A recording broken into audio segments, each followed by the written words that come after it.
বাবু, আমি কনে বাবু, আমার এরম মতো কনে বাবু, আমার মতো কনে বাবু, আমার মতো কনে বাবু, ও আল্লাহ রে, ও আল্লাহ রে। চৌগাছায় প্রবাসীর স্ত্রীর মৃত্যু, 2 বছরের শিশুকে রেখে চলে গেলেন মা। যশোরের চৌগাছায় ইমা খাতুন নামে এক তরুণী গৃহবধূর আত্মহত্যার ঘটনা ঘটেছে। মর্মান্তিক এ ঘটনায় মাত্র 2 বছর বয়সী একটি শিশু তার মাকে হারিয়েছে। সোমবার রাতে উপজেলার সিংহাজুলী ইউনিয়নের জাহাঙ্গীরপুর গ্রামে এ ঘটনা ঘটে।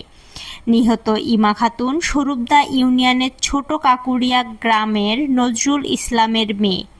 তার স্বামী সিজার হোসেন দীর্ঘদিন ধরে সৌদি আরবে প্রবাসে রয়েছেন। স্থানীয় সূত্র ও পুলিশ জানায়, রাতে ইমা নিজ কক্ষে ছিলেন। এক পর্যায়ে পরিবারের সদস্যরা ঘরের দরজা বন্ধ দেখতে পান। ভেতর থেকে তার 2 বছর বয়সী মেয়ের কান্নার শব্দ শুনে তাদের সন্দেহ হয়।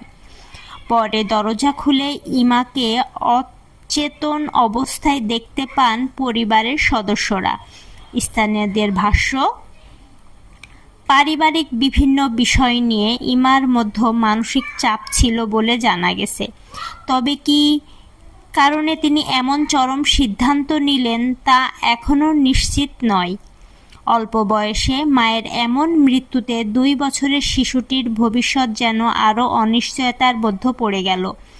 প্রবাসে থাকা স্বামী, ছোট সন্তান আর স্বজনদের রেখে ইমার চলে যাওয়া পরিবার ও স্বজনদের মাঝে নেমে এসেছে গভীর শোকের ছায়া।